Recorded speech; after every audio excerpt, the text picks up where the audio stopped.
गोली मजा आया था नहीं आया था, बता, गोली आया था ना मजा?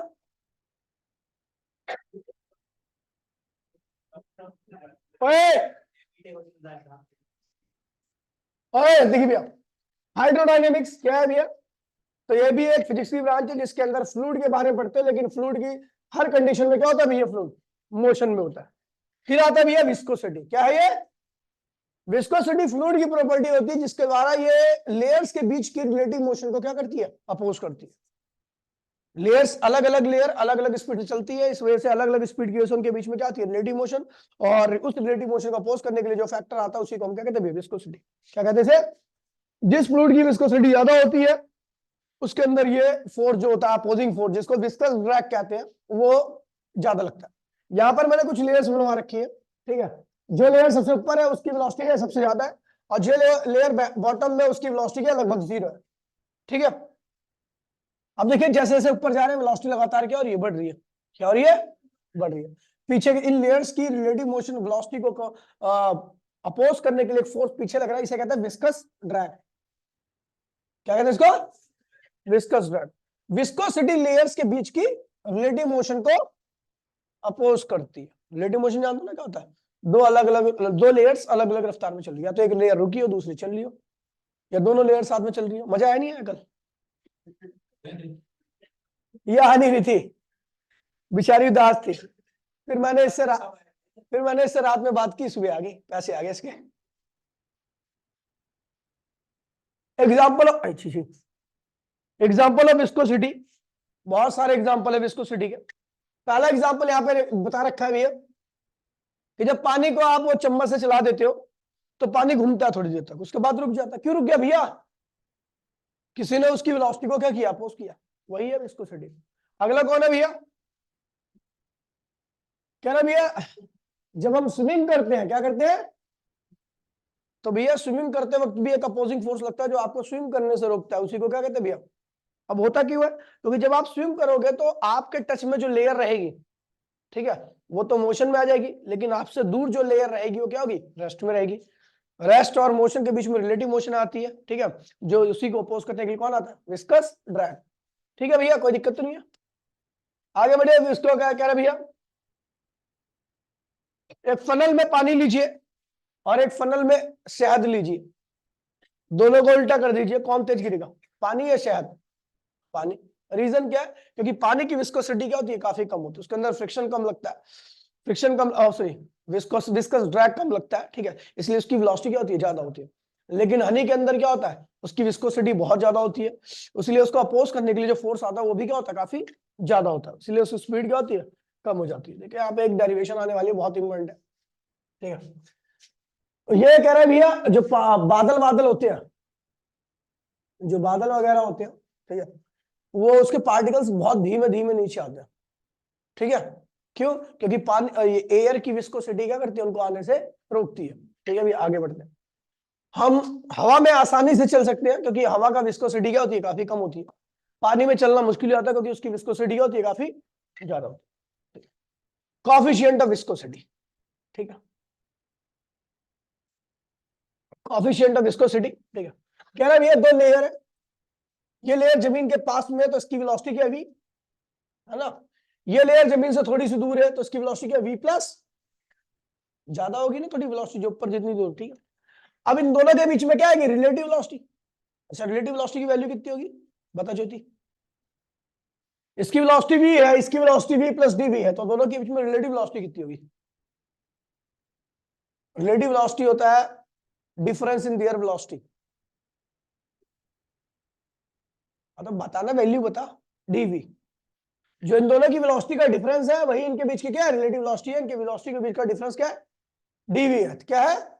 तो इनके बीच की रिलेटिव वेलोसिटी भी क्या होगी? dv होगी। ठीक है भैया, इन दोनों लेयर्स के बीच में रिलेटिव वेलोसिटी dv है, तो उसको अपोज करने के लिए एक फोर्स आ रहा है जिसको हम क्या कहते हैं भैया? विस्कस ड्रैग कहते हैं। क्या कहते हैं इसे? अच्छा, इस लेयर की जमीन से दूरी कितनी है? x, इसकी कितनी है? x प्लस dx, ये फिक्स सरफेस है, ठीक है भैया। तो कह रहे हैं इन दोनों के बीच में जो अपोजिंग फोर्स लग रहा है वो इस बात पे डिपेंड करता है कि इन दोनों के बीच की रिलेटिव वेलोसिटी कितनी है। अगर इन दोनों के बीच की रिलेटिव वेलोसिटी ज्यादा, मतलब ऊपर इन दोनों में से कोई सी लेयर तेज चल रही होगी तो रिलेटिव वेलोसिटी क्या होगी? ज्यादा होगी। जितनी ज्यादा होगी, आप देखो हथेली को, दोनों हथेली को ज्यादा तेज से रब करो, स्लो रब करो तो कम हीट आती है, लेकिन तेजी से रब करो तो क्या होगा, हीट ज्यादा निकलती है। हीट किस वजह से निकलती है, due to friction, due to, तो फ्रिक्शन यहाँ पर क्या हो रहा है, ज्यादा हो रहा है, इसलिए क्या होगा, कब ज्यादा होगा, जब इनके बीच की रिलेटिव वेलोसिटी क्या होगी, जब दो लेयर्स के बीच की रिलेटिव वेलोसिटी ज्यादा होगी, यानी लेयर की रफ्तार क्या होगी, ज्यादा होगी, तो वहां पर आपका पीछे लगने वाला विस्कस ड्रैग क्या होगा, ज्यादा होगा।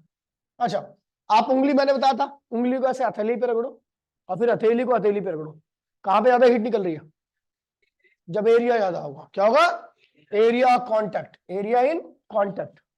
ठीक है, अगला भी देखिए, इनके बीच में गैप ज्यादा कर दो, dx, इनके बीच में गैप कितना है, इसकी दूरी x है, इसकी दूरी क्या है, x प्लस, तो इन दोनों के बीच में कितनी होगी, dx। इनके दो लेयर्स के बीच में जितनी ज्यादा दूरी होगी, इनके बीच में फ्रिक्शन भी क्या होगा, उतना ही कम लगेगा। अब देखो, हाथ को एकदम चिपका के कराओ, हाथ को एकदम सटा के लगाओ और हाथ को दूर थोड़ा थोड़ा सा गैप लो, तो हीट कम निकलेगी, समझ गया। तो dx जितना ज्यादा होगा, ड्रैग उतना कम होगा, dx जितना कम होगा, ड्रैग उतना ज्यादा होगा, तो f is inversely equal to क्या होगा, dx। समझ गया भैया, इन तीनों इक्वेशंस को हमने कंबाइन किया और आपका ये आ गया। ये अपनी तीन इक्वेशन नहीं है, जो ऊपर है उसको ऊपर रखिए, जो नीचे है उसको नीचे रखिए। इस प्रोपोर्शनलिटी साइन को हटाने के लिए हमने यहाँ पर क्या लगा दिया, कोफिशिएंट। इसी कोफिशिएंट को हम कहते हैं विस्कोसिटी, कोफिशिएंट ऑफ विस्कोसिटी। यहाँ पर एक माइनस वेक्टर फॉर्म लिखते हो तो माइनस का चिन्ह लगा देना। ये माइनस का चिन्ह क्या दर्शाता है दीक्षा, ये माइनस का चिन्ह क्या दर्शाता है, वेलोसिटी के अपोजिट लगता है विस्कस ड्रैग, ठीक है, डायरेक्शन को बताता है, समझ गए भैया। अच्छा, कई बार इसके डायमेंशन फॉर्मूले को भी निकालने के लिए आता है, तो भैया मैं तो कहता हूँ याद ही कर लो, वन में यहां से भी निकल आएगा। फोर्स का क्या होता है, mlt माइनस 2, एरिया का क्या होता है, एल स्क्वायर, वेलोसिटी का होता है lt माइनस 1, एक्स का क्या होता है, लेंथ होती है। सारे इसको यहीं पे रखने के बाद सारे को सॉल्व करोगे तो क्या होगा, ml की पावर -1 t की पावर -1।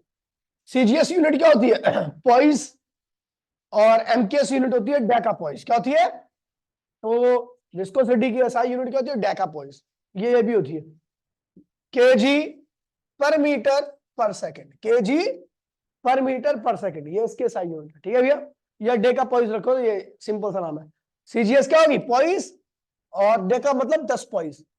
एक पॉइस बराबर में, सॉरी, एक डेका पॉइस बराबर में 10 पॉइस, एक डेका पॉइस बराबर में, याद रखना, नोट में देखना, यहां पे लिखा हुआ है जो विस्को, जैसे हम चलते हैं फ्रिक्शन लगता है, फ्रिक्शन क्या करता है, आपकी मैकेनिकल एनर्जी को किस में कन्वर्ट करता है, हीट में, ठीक है। उसी प्रकार से पानी की जो मैकेनिकल एनर्जी होती है उसको विस्कोसिटी किस में कन्वर्ट करती है, हीट में। क्या करती है, तो viscosity is like friction and converts kinetic energy क्या होती है, इनटू हीट एनर्जी। किसकी काइनेटिक एनर्जी की, फ्लूइड की काइनेटिक एनर्जी, ठीक है भैया। No fluid has zero viscosity, ऐसा कोई फ्लूइड ही नहीं है इस ब्रह्मांड में जिसकी विस्कोसिटी क्या जीरो है, ठीक है। These liquids like water, alcohol, etc. are less viscous, मतलब इनकी विस्कोसिटी क्या होती है, कम होती है। इनकी रफ्तार क्या होती है, काफी ज्यादा होती है, कम नहीं ज्यादा। जब ज्यादा रफ्तार होगी तो ज्यादा रफ्तार जब भी हो पाती है ना, जब इनकी विस्कोसिटी कम होती है, इनका अपोजिंग फोर्स इसके अंदर क्या लगता है, कम लगता है, ठीक है। लेकिन लाइक तारकोल, तारकोल ये कोल तार होता है, ठीक है, लेकिन हम जो बोलते हैं वो तारकोल बोलते हैं, ठीक है। ब्लड, हनी, ग्लिसरीन, ये सब क्या है भैया, इनकी रफ्तार काफी स्लो होती है, क्योंकि इनके अंदर जो विस्कस ड्रैग लगता है, इनकी विस्कोसिटी क्या होती है, काफी ज्यादा होती है रिलेटिवली। क्वेश्चन कराया था मैंने, एक बड़ा आसान सा क्वेश्चन है, ठीक है, देखिए कह रहा है भैया, square metal plate 10 centimetre side moves parallel to the another plate with the velocity of 10 metre per. दो प्लेट्स है, साइड दे रखी है अपने को इसकी, है ना, और इनके बीच की रिलेटिव वेलोसिटी क्या है भैया, क्योंकि एक प्लेट रेस्ट में, दूसरी प्लेट उसके ऊपर चल रही है, तो इनके कितनी वेलोसिटी चल रही है, दूसरी प्लेट 10 मीटर, एक की वेलोसिटी 0, दूसरी की वेलोसिटी 10 मीटर पर सेकंड, तो रिलेटिव वेलोसिटी क्या होगी इनके बीच की, 10 मीटर पर सेकंड होगी। अच्छा, एक की वेलोसिटी 10 मीटर पर सेकंड होती, दूसरे की होती 5 मीटर पर सेकंड, तो रिलेटिव वेलोसिटी क्या होती, -10 - 5, 5 मीटर पर सेकंड। जब एक की 0 है, दूसरे की 10 है, तो 10 - 5, समझी, ठीक है। बोथ प्लेट्स इमर्ज इन अ वाटर, दोनों को हम क्या करते हैं, पानी के अंदर घेर देते हैं उसे, ठीक है। फोर्स जो लग रहा है 20 डायल लग रहा है, क्या लग रहा है, डायल, वही एक बात, 20 इंटू में 10 बोल रहा था मैं, आपने बोले, ठीक है। 20 dial, dial is the CGS unit of force, ध्यान रखना। एंड विस्कोसिटी ऑफ वाटर आपको देखिए 0.1 point 0.1 point. What is their distance between a part. अच्छा तो अभी अपने को निकाल दिया, हमने क्या निकाला था, ईटा, ये डीवी अपॉन में डीएक्स और एरिया था यहाँ पे, बोला हाँ। कितना है भैया, 200 डायन है, लिखने की आवश्यकता नहीं है डायन को, ठीक है। ईटा आपने को दे रखा है कितना, 0.01 पॉइंट। एरिया कितना है, 10 सेंटीमीटर है, साइड है, एरिया कितना हो जाएगा 100 सेंटीमीटर स्क्वायर, बोलो हाँ, ठीक है। डीवी वेलोसिटी कितनी है दोनों के बीच की, एक की 0 दूसरे की 10 है, तो डीवी क्या होता है, रिलेटिव वेलोसिटी, वो क्या होगा 10। अपने क्या निकालना है, निकाल दिया, बोला हाँ। बहुत प्यारा क्वेश्चन है ऐसा। ये हनी है, ठीक है, ये हनी है, इसकी थिकनेस जो भी है पता नहीं मुझे। नीचे एक वेट लटका हुआ है 0.0 के 0.1 केजी का मास लगा हुआ है, इसका वेट कितना होगा नीचे, ये नीचे लग रहा है, ठीक है। कह रहा है इसके अंदर कोई भी एक्सेलरेशन नहीं है, एक्सेलरेट नहीं कर रहा, बस नीचे आ रहा है। ऐसा पॉसिबल है कि ये एक्सेलरेट नहीं कर रहा फिर भी नीचे आ रहा हो, ज्योति? ये एक्सेलरेट नहीं कर रहा लेकिन फिर भी नीचे आ रहा है, इसका मतलब कैसे होगा, ऐसा कैसे पॉसिबल है?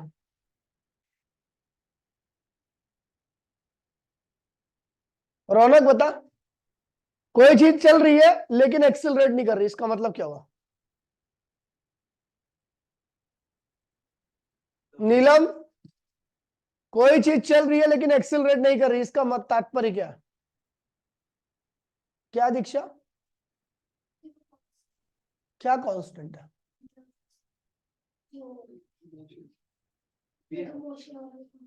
वेलोसिटी कांस्टेंट कब होती है, एक्सेलरेशन जीरो कब होता है, जब वेलोसिटी कांस्टेंट हो। अब जब नेट फोर्स जीरो होता है, बॉडी के ऊपर नेट फोर्स की वैल्यू जीरो होती है, तो बॉडी उस वक्त रुकी होगी तो रुकी रहेगी, चल रही है तो चलती रहेगी विद कांस्टेंट वेलोसिटी, ठीक है। ये बॉडी नीचे आ रही है विद कांस्टेंट वेलोसिटी, इसका मतलब क्या, नीचे लगने वाला फोर्स बराबर में, समझी नहीं समझी, नाक की खोद रही है। उस दिन इसी ने पता क्या किया, रुमाल इस वाले 6 से डाला, दूसरे 6 से खींच लिया। बहुत तेज है, कैसे किया था मेरे को बताइए यार एक दिन।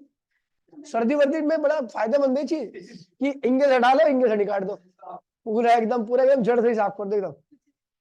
तेरे को नहीं सीखा, बता कैसे सीख, इससे वही नाकासन। अब मेरे तो कहती भैया मैं तौलिया डाल करके खींच लेती हूँ पिछली साइड से। बड़ा वाला टॉवल नहीं होता, इतना बड़ा होता है। चलो भैया, नई जनरेशन है, योगा अच्छी सीख रही है, अच्छी बढ़िया। देखिए भैया, बेटा पंचायत नहीं, 200 रुपए तो बचा लिए। देखिए एक्सेलरेशन जीरो मतलब फोर्स क्या होता है, बॉडी के ऊपर नहीं लग रहा। बॉडी के ऊपर फोर्स नहीं लगने का मतलब है कि अपवर्ड फोर्स बराबर में डाउनवर्ड फोर्स, ठीक है बेटा। तो यहां पर डाउनवर्ड फोर्स कितना है और अपवर्ड फोर्स कितना है, अब वो तो मैंने लिखा इसके आधार पर, बाकी टी बराबर में 0.1 न्यूटन लग रहा है नीचे, और ये टी की वैल्यू है ना 0. तो जितना टेंशन यहां पे लग रहा है उतना टेंशन क्या होगा यहां पर भी लगेगा, क्योंकि रस्सी क्या है, सेम है।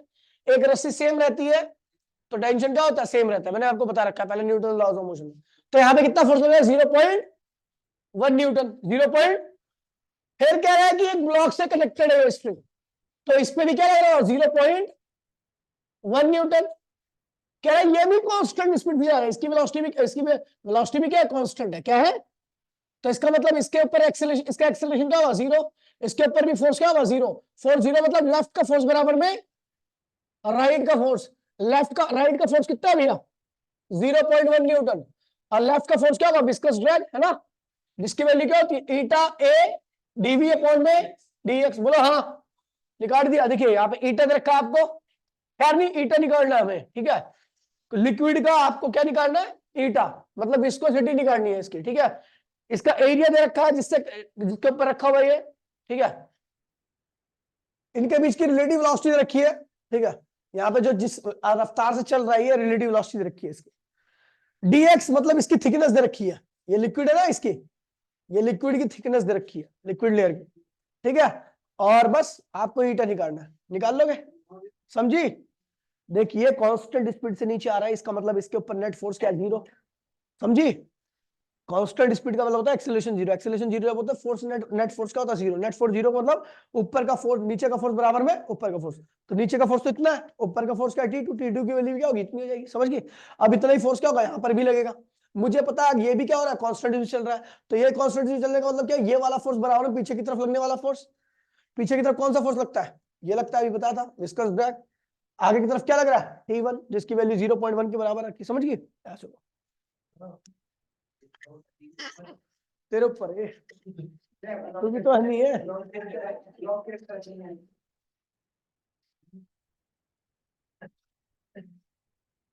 देख लीजिए, आपको इंटर निकालना था, सब कुछ दे रखा है, डीएक्स दे रखा है, बोला हाँ, डीएक्स मतलब डीवी रिलेटिव वेलोसिटी रखी है, एरिया दे रखा है, फोर्स रखा है 0.1।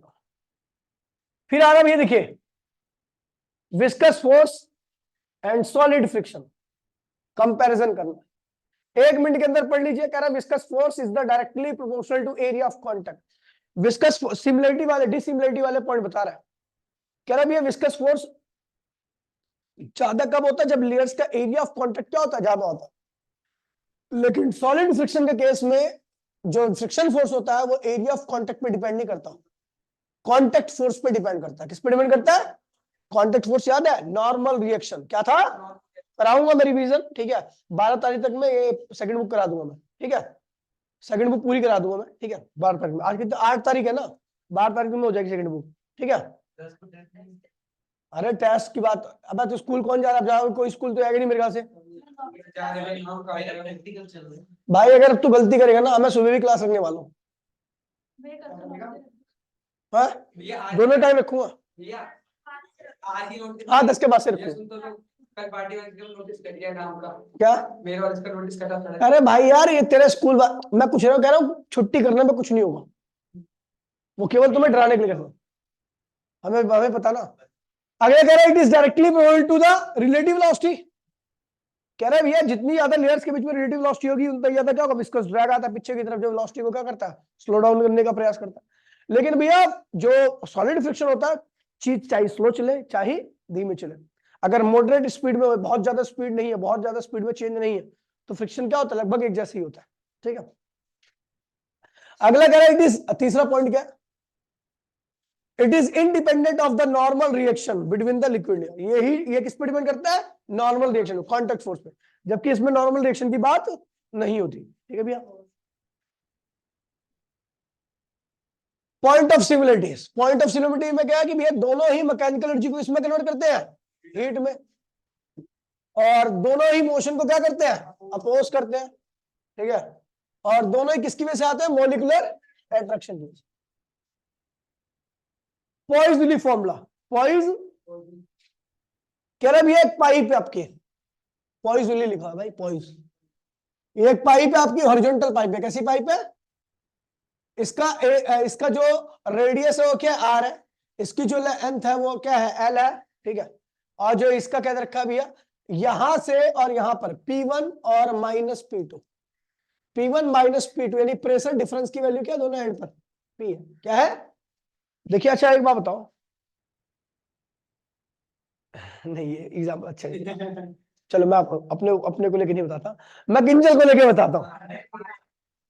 एक पाइप, किंजल के मुंह में पाइप है और पानी, किंजल के मुंह में पानी है और अंकित के मुंह में पानी है, पढ़ लिया के, ठीक है।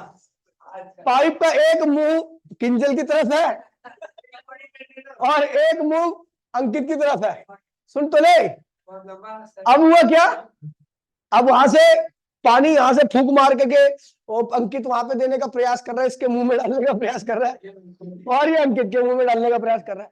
अब अगर मान लीजिए, सुन लीजिए, दोनों सेम प्रेशर लगा रहे दोनों एंड से, तो क्या पानी फ्लो कर पाएगा इधर उधर, लेकिन यदि अंकित ने ज्यादा तेल लगा दिया तो सारा पानी इसके अंदर, तो प्रेशर डिफरेंस। अब मान लें कि अंकित ने थोड़ा कम प्रेशर डिफरेंस क्रिएट कर पाया, थोड़ा ज्यादा सा, तो इसके अंदर पानी चले जाएगा, थोड़ा जाएगा, लेकिन अगर उन्होंने ज्यादा प्रेशर क्रिएट कर दिया तो पानी क्या होगा इसके अंदर, बहुत तेजी से आएगा, यानी पानी की रफ्तार किस बात पे डिपेंड करती है? Pressure difference. किस पे? समझ गए? Pressure difference. वही प्रेशर डिफरेंस ये रहा। अच्छा, अब इस बात पे भी डिपेंड करता है कि उसके अंदर कितना लिक्विड, कैसा लिक्विड भरा। तेरे को बेटा अच्छा तो लगा? इसको अच्छा तो लगा? कल अपने अपने वाले फोन से कैमरे से वो कौन सी स्नैपचैट था ना, स्नैपचैट से ली भाई। मैं कह रहा हूँ तू भी बुरा लग रहा है इसमें तो। स्नैपचैट से खोजा क्या जाए सही लगा बेटा। कल तू ही पार्टी की जानता मुझे।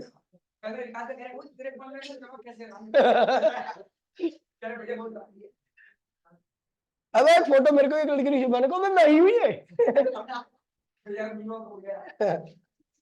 ठीक है, देखिए समझ गया भाई? देखिए भाई प्लीज, समझ गया? और अगर लिक्विड ज्यादा गाढ़ा होगा तो उसकी स्पीड क्या होगी? अपने आप ही कम हो जाएगी, जैसे बताया था मैंने आपको। ठीक है, देखो बेटा, बेटा रैप्टा मार दो प्लीज। अब ये क्या है? वॉल्यूम पर सेकंड। ये क्या है आयुष? ये क्या है? वॉल्यूम। किसका वॉल्यूम पर सेकंड? वो पानी जो किंजल के मुंह में आ रहा है। ठीक है, पानी लगा पानी।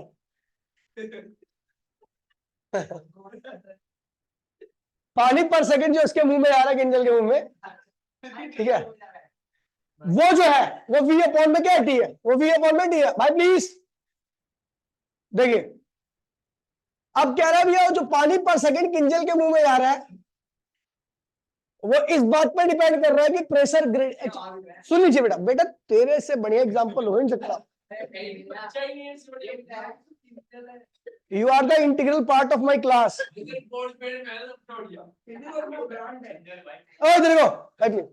देखिए भैया प्लीज प्लीज लिसन के बड़े कह रहा भैया एक चीज प्रेशर। चलो इसे और भाई प्लीज प्लीज रिक्वेस्ट है आपसे, प्रेशर ग्रेडियंट क्या होता है? देखिए भैया ध्यान दीजिए, प्रेशर ग्रेडियंट क्या होता है? प्रेशर पर यूनिट लेंथ क्या होता है? ये प्रेशर डिफरेंस पर यूनिट। ये जो हमने पी लिया होता है एक्चुअली प्रेशर डिफरेंस है ना। P1 माइनस P2 करके है। P1 क्या है? पहले एंड का प्रेशर है। P2 क्या है? दूसरे एंड का प्रेशर है। उन दोनों का डिफरेंस क्या है? P आया। ठीक है, और P जो आया P अपॉन में L जो है, L क्या? लेंथ ऑफ पाइप है। क्या है? तो P अपॉन में L क्या होगा? Pressure gradient. इसे हम नॉर्मली कहते हैं pressure difference per unit length. अब एक चीज देखिए भैया, अगर मान लीजिए छोटी सी इस भाई प्लीज बोलिए मत प्लीज, इतने सी लेंथ में, इतनी सी लेंथ में आपका प्रेशर डिफरेंस आ रहा है 10 पास्कल, पास्कल पर मीटर। ध्यान दीजिए, इतनी सी लेंथ में आपका 10 पास्कल पर मीटर आ रहा है प्रेशर डिफरेंस। मतलब इस पॉइंट और इस पॉइंट के बीच में जो डिफरेंस किया ना मैंने प्रेशर का, तो आ रहा है 10 पास्कल पर मीटर। क्या है? और अगर मैं देखूं तो इतनी सी लेंथ में, इतनी सी लेंथ में 100 पास्कल पर मीटर आ रहा है। क्या आ रहा है? इन दोनों पॉइंट्स के बीच में। तो बताओ लिक्विड का फ्लो कहां पे ज्यादा तेज होगा? जब छोटे एंड पर प्रेशर डिफरेंस क्या होगा? ज्यादा होगा। तो लिक्विड की रफ्तार क्या होगी? पर यूनिट लेंथ पर जितना प्रेशर डिफरेंस ज्यादा होगा। अब बड़ी सी पाइप है, ये लो, एक बड़ी सी पाइप पे इस वाले एंड और इस वाले एंड पर जो प्रेशर डिफरेंस आ रहा है वो मान लीजिए 100 मीटर 100 पास्कल है। क्या है? एक छोटी सी पाइप है, वहां पर प्रेशर डिफरेंस क्या आ रहा है? 1000 पास्कल। क्या आ रहा है दोनों एंड पर? कहां पर रफ्तार ज्यादा होगी? छोटी वाली पे। यानी कम लेंथ पर अगर प्रेशर डिफरेंस की वैल्यू ज्यादा होगी तो वहां पर लिक्विड की वेलोसिटी भी क्या होगी? पी अपॉन में एल जो होता है वो होता है pressure per unit length, pressure difference per unit. इसकी वैल्यू जितनी ज्यादा होती है लिक्विड के फ्लो की वेलोसिटी भी क्या होती है उस एंड पर? उतनी ही ज्यादा होती है। ठीक है, तो कह रहा है भैया जो पर सेकंड वॉल्यूम पर सेकंड जो है वो pressure difference per unit length के डायरेक्टली है। जितना ज्यादा ये होगा लिक्विड की रफ्तार क्या होगी? इन पॉइंट्स के बीच में उतनी ही ज्यादा होगी। प्रेशर पर यूनिट वॉल्यूम पर सेकंड जो है वो इस बात पर डिपेंड करता है विस्कोसिटी कितनी ज्यादा है। ये वैसे इसके इनवर्सली आना चाहिए। अच्छा अभी तो खैर ये तो मैं डायमेंशन की कर रहा हूं ना, डायमेंशन में सबको डायरेक्टली लेते हैं। मैं वैसे बता रहा हूं आपको कि इसका जो फॉर्मूला होता है ना वो होता है वी अपॉन में टी इक्वल्स टू में, ये किसका डायरेक्टली है? प्रेशर डिफरेंस पी अपॉन में एल का क्या होगा? डायरेक्टली होगा। अगर दिमाग लगाया जाए, pressure difference per unit length जितना ज्यादा होगा लिक्विड की वेलोसिटी क्या होगी? पर सेकंड उतनी ज्यादा होगी। वॉल्यूम पर सेकंड जो होगा वो विस्कोसिटी का क्या आएगा? इनवर्सली आएगा। तो किसकी विस्कोसिटी जितनी ज्यादा होगी वॉल्यूम पर सेकंड दूसरे एंड से क्या होगा? उतना कम निकलेगा। वी अपॉन में टी इनवर्सली होता है किसके? सॉरी, TL और R। हाँ, R की पावर 4 के क्या होता है, डायरेक्टली होता है। रेडियस जितनी ज्यादा आएगी पल्ले पल्ले एंड पर पानी क्या होगा उतना ही पाइप पतला है तो कम आएगा, पाइप मोटा है तो लिक्विड क्या होगा ज्यादा आएगा। ठीक है, कंबाइन करने के बाद वैसे तो डायमेंशनल एनालिसिस से करना, आपको डायमेंशनल एनालिसिस में क्या करना है, सबको डायरेक्टली के साथ कर दो। उसके बाद भैया क्या करो, प्रोपोर्शनलिटी साइन हटाने के लिए क्या लग दो, डायमेंशनल कांस्टेंट, इसकी पावर a, इसकी पावर b, इसकी पावर c, फिर इसका डायमेंशन, वॉल्यूम का डायमेंशन क्या होता है l की पावर 3, टाइम का क्या होता है t की, तो ऊपर क्या तो t की पावर -1। प्रेशर का डायमेंशन देखिए, इसको सॉल्व करोगे पूरा, इसका डायमेंशन ये आएगा। इसके भी बताया था mlt -1 है ना, ml की पावर -1, t की पावर -1। रेडियस क्या होती है, लेंथ होती है, सॉल्व कीजिए। तो भैया कुछ इस तरीके का आपका रिलेशन आ रहा है, एबीसी की वैल्यू निकाल दीजिए। ठीक है, खैर ये बताने वाली चीजें नहीं है, आने की संभावना भी कम है, तो ये देखिए आपका ये हो गया। ठीक है, ये बता दिया था मैंने आपको। ठीक है, उसके बाद है एजम्पशन। एजम्पशन यहाँ पे क्या ध्यान रखनी है कि पाइप हमेशा कैसी होनी चाहिए, हॉरिजॉन्टल होनी चाहिए। कैसी होनी चाहिए, फ्लो यूनिफॉर्म होना चाहिए, ऐसा नहीं कि ज्यादा कहीं कम है ना, ऐसा प्रेशर डिफरेंस हमेशा क्या होना चाहिए, कांस्टेंट होना चाहिए, पाइप हॉरिजॉन्टल होनी चाहिए। ठीक है, और ये मान के चलना है, ये वे ध्यान रखना, ये पाइप है तो पाइप के सरकमफेरेंस से सेंटर की तरफ जाओगे तो लिक्विड की लेयर की वेलोसिटी क्या होगी, बढ़ेगी। और जैसे यहां से यहां पे आओगे तो लिक्विड की वेलोसिटी क्या होगी, जो लिक्विड की लेयर इसके कांटेक्ट में होती है, पाइप के सरकमफेरेंस के कांटेक्ट में, उसकी रफ्तार क्या होती है, कम होती है। और जो लेयर सेंटर पे होती है उसकी रफ्तार क्या होती है, सबसे ज्यादा होती है, ज्यादा है। और जो लेयर यहां पर, जो लेयर इसके कांटेक्ट में है, वॉल के कांटेक्ट में, उसकी वेलोसिटी क्या होगी, 0। The velocity is 0 at the wall of the tube. ठीक है, और इंक्रीज टुवर्ड्स द एक्सिस, जैसे जैसे एक्सिस पे आता है, एक्सिस मतलब यहां पर वेलोसिटी क्या होती है, बढ़ती है। ट्यूब कैसी होनी चाहिए, हॉरिजॉन्टल। स्टोक्स लॉ देखिए भैया, स्टोक्स लॉ काफी इंपोर्टेंट लॉ है, ये बताता भी है पीछे लगने वाले विस्कस ड्रैग के बारे में। किसके बारे में, कोई चीज है जो नीचे गिर रही है लिक्विड के अंदर, नीचे की तरफ गिर रही है। ठीक है, तो विस्कस ड्रैग कहां गया, ऊपर। तो ये जो विस्कस ड्रैग होगा ये किसका डायरेक्टली होगा, बताओ।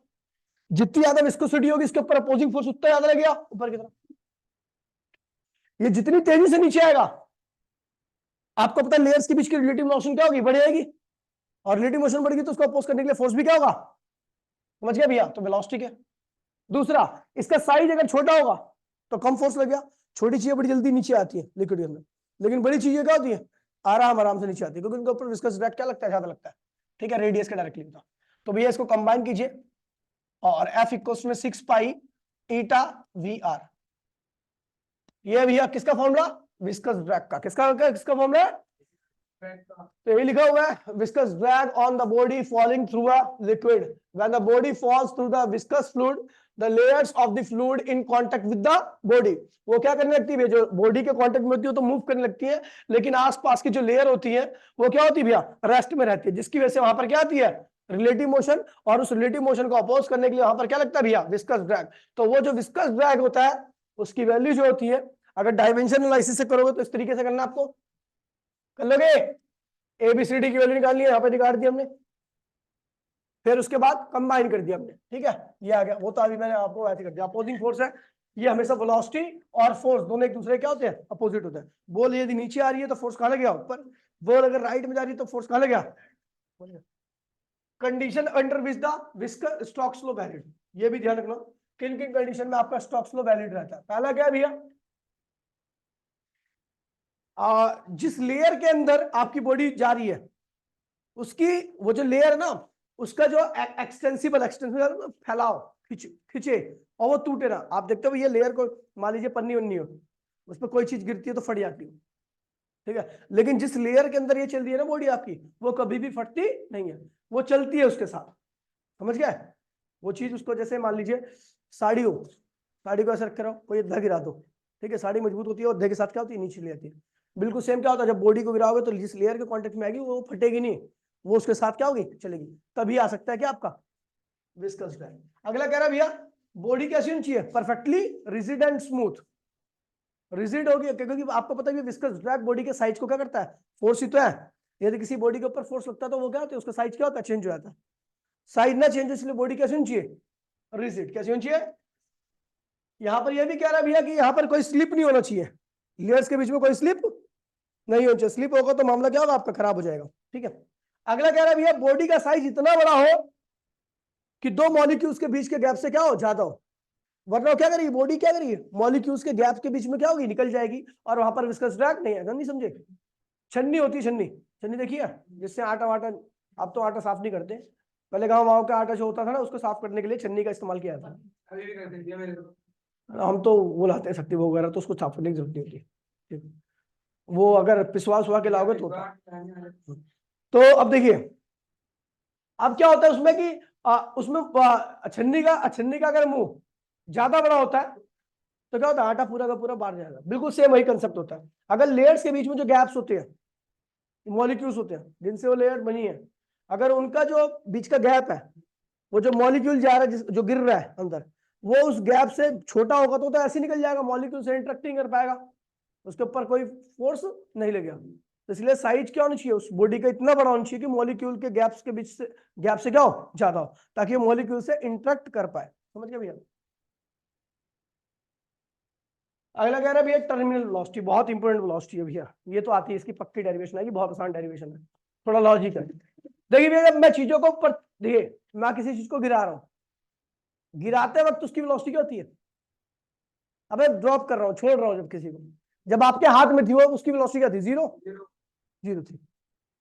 जब वेलोसिटी जीरो है, बॉडी रेस्ट में थी, नीचे एक फोर्स लग रहा है जो कि वेट है, वो लगेगा, लेकिन ऊपर की तरफ जो फोर्स लगता है, जो विस्कस ड्रैग होता है, वो नहीं होगा, क्योंकि उसका फॉर्मूला क्या होता है, 6 पाई ईटा वी आर, यानी वेलोसिटी पे डिपेंड करता है वो फोर्स। तो वो फोर्स क्या होता है, शुरू में जीरो होता है, क्योंकि वेलोसिटी क्या होती है बॉडी की, जीरो होती है। समझ गया? अभी क्या होता है, रीजन इसका एक और, क्योंकि वेलोसिटी मैंने तो डायरेक्टली आपको फॉर्मूला बेस बता दिया, बाकी इसका लॉजिक होता है कि जब बॉडी वेलोसिटी जीरो है तो उसके जो कांटेक्ट में लेयर है वो उनकी वेलोसिटी भी क्या होगी, जीरो होगी, तो दूसरी लेयर के रिस्पेक्ट में वो भी मूव नहीं कर रही होगी, वहां पर रिलेटिव वेलोसिटी भी क्या होगी, जीरो। जब रिलेटिव वेलोसिटी जीरो होगी तो भैया विस्कस ड्रैग नहीं आएगा, अपोजिंग फोर्स नहीं आएगा। लेकिन जैसी बॉडी नीचे गिरना चालू करती है तो उसके कांटेक्ट में जो भी लेयर होती है वो भी उसके साथ क्या करती है, मोशन करने लगती है, क्या करने लगती है, और उसके उससे जो दूर लेयर होती है वो क्या होती है, रेस्ट में। तो लेयर्स के बीच में रिलेटिव वेलोसिटी आती है, वहीं पर क्या आता है, अब जितनी तेजी से वो गिरेगी लेयर्स के बीच की रिलेटिव वेलोसिटी होगी उतनी बढ़ जाएगी, और विस्कस ड्रैग भी क्या होगा, लगातार बढ़ता है। यानी विस्कस ड्रैग क्या होता है, वेलोसिटी के साथ बढ़ता है, वेलोसिटी के साथ। अब स्टार्टिंग में बॉडी के ऊपर दो फोर्स लग रहे थे, बताओ कौन कौन से दो फोर्स है। एक तो नीचे की तरफ लगता है जो कि वेट होता है, और हम फ्लूइड के अंदर गिरा रहे हैं, तो फ्लूइड को अंदर गिरा रहे हैं बॉडी को, तो फ्लूइड को डिस्प्लेस करेगी बॉडी, फ्लूइड को डिस्प्लेस करने के बाद बॉडी के ऊपर एक फोर्स लगता है जिसको हम कहते हैं भैया ब्योंसी, क्या कहते हैं इसे, या बियॉन्ड फोर्स कहते हैं। तो स्टार्टिंग में बॉडी के ऊपर दो फोर्स लग रहे थे, एक ऊपर की तरफ लगा था ब्योंसी, एक नीचे की तरफ लग रहा था वेट। वेट मान लीजिए बॉडी का क्या है, 20 न्यूटन है, क्या है, और ब्योंसी कितनी है, 2 न्यूटन। तो 2 न्यूटन तो ऊपर लगने वाला फोर्स नीचे वाले फोर्स से क्या है, कम है। नीचे की तरफ कितना फोर्स लग रहा है, ऊपर 2 नीचे 20, तो नेट फोर्स बॉडी के ऊपर कितना लग रहा है, 18। तो बॉडी के ऊपर 18 न्यूटन नीचे फोर्स लग रहा है, बॉडी क्या होगी, नीचे की तरफ एक्सेलरेट करेगी। समझ गए भैया? लेकिन थोड़ी देर बाद ग्रेविटी उसकी स्पीड को क्या करेगी, बढ़ा देगी। ग्रेविटी मतलब फोर्स, फोर्स लगता रहेगा तो बॉडी की स्पीड नीचे की तरफ क्या होगी, अब बढ़ती रहेगी। वेट की, ग्रेविटी की जगह पे आप वेट भी यूज कर सकते हो, ठीक है। तो ग्रेविटी की वजह से उसकी वेलोसिटी बढ़ गई, ग्रेविटी की वेलोसिटी बढ़ गई तो वहां पर एक फोर्स आ गया, क्या, विस्कस ड्रैग। उसकी वैल्यू भी क्या होगी, 10 न्यूटन होगी, मान लीजिए कितनी होगी, नीचे कितना फोर्स लग रहा है, 20, ऊपर कितना लग रहा है, पहले दो ब्योंसी फिक्स है 2 न्यूटन, और एक फोर्स और आ गया 10 न्यूटन का, कितना फोर्स लग रहा है ऊपर, 12। नेट फोर्स कितना लग रहा है बॉडी पे, 8 न्यूटन लग रहा है ना, 12 हो गया। अभी थोड़ी और ग्रेविटी ने उसकी स्पीड को बढ़ाया तो ऊपर की तरफ लगने वाला फोर्स क्या हुआ, फिर बढ़ गया। कौन सा बढ़ा है, ब्योंसी या विस्कस ड्रैग, ब्योंसी तो फिक्स है ना। अब विस्कस ड्रैग बढ़ के क्या हो गया, 18 न्यूटन का, कितना हो गया, ब्योंसी कितनी लगी थी 2, नीचे की तरफ कितना फोर्स लग रहा है 20, ऊपर की तरफ कितने लगा 20 हो गया, ब्योंसी प्लस विस्कस ड्रैग 20 हो गया। तो ऊपर की तरफ 20, नीचे की तरफ 20, नेट फोर्स क्या होगा बॉडी के ऊपर, 0। बॉडी के ऊपर नेट फोर्स 0 तो बॉडी का एक्सेलरेशन, अब बॉडी का एक्सेलरेशन 0 तो बॉडी की वेलोसिटी कांस्टेंट, और जब बॉडी की वेलोसिटी कांस्टेंट आती है तो उसी को हम कहते हैं टर्मिनल वेलोसिटी। टर्मिनल मतलब एंड की वेलोसिटी।